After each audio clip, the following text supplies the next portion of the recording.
Hey, what's happening, guys? Happy Friday the 13th. Wanted to just drop a quick message about the Fed meeting that's coming up on Wednesday. A lot of people are waiting for the announcement on that. We've heard interest rates are getting better. So I thought I would explain to you just a little bit of what's going on with that market. The Feds are anticipated to reduce rates by about 0.25%. Now, there's a chance that they might do 0.5%, but really, I think everybody's kind of thinking a quarter is going to be the way that they go.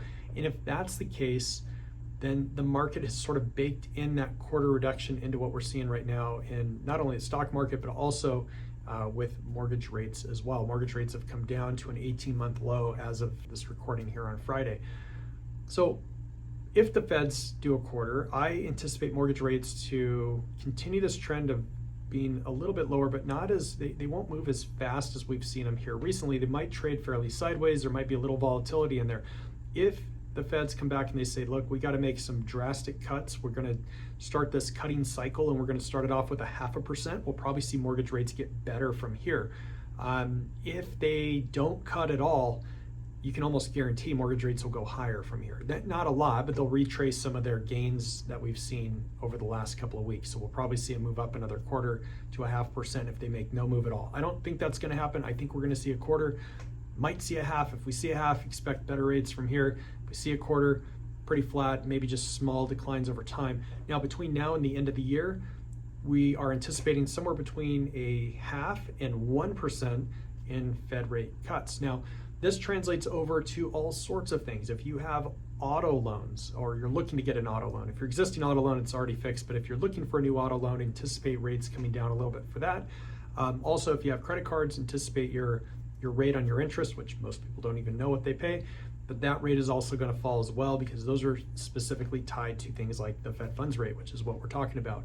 But mortgage rates aren't actually tied specifically to the Fed funds rate. They just generally follow the direction because that's telling them either the market is, the economy is getting better or worse, and the inflation's either going up or going down. In this case, inflation cooling off, coming down a little bit. Feds need to cut some rates to make and preserve, so to make the economy kind of work and preserve some jobs. If they cut too quickly, we're going to see inflation come up again.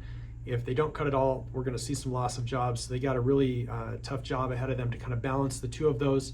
One of them gets sacrificed, either inflation or the jobs. They're trying to preserve jobs, especially heading into an election. They don't want to mess with that at all. And so anticipate them making at least an initial move, which is what everybody kind of wants. It's what the markets are anticipating. And we'll probably see that here on Wednesday.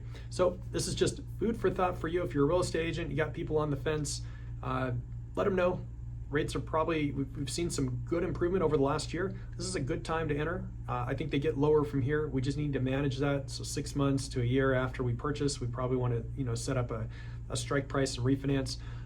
If you're on the fence personally and you're looking to buy, I think that's your same advice. If you already own a home right now and you were maybe buying at a time when rates were north of 7%, good time to take a look at it. Maybe we revisit that. If you're in the last year, we can use your appraised value. And remember, that appraised value, that equity position that you've got, in most cases we moved about 4 or 5 or 6% over the last year.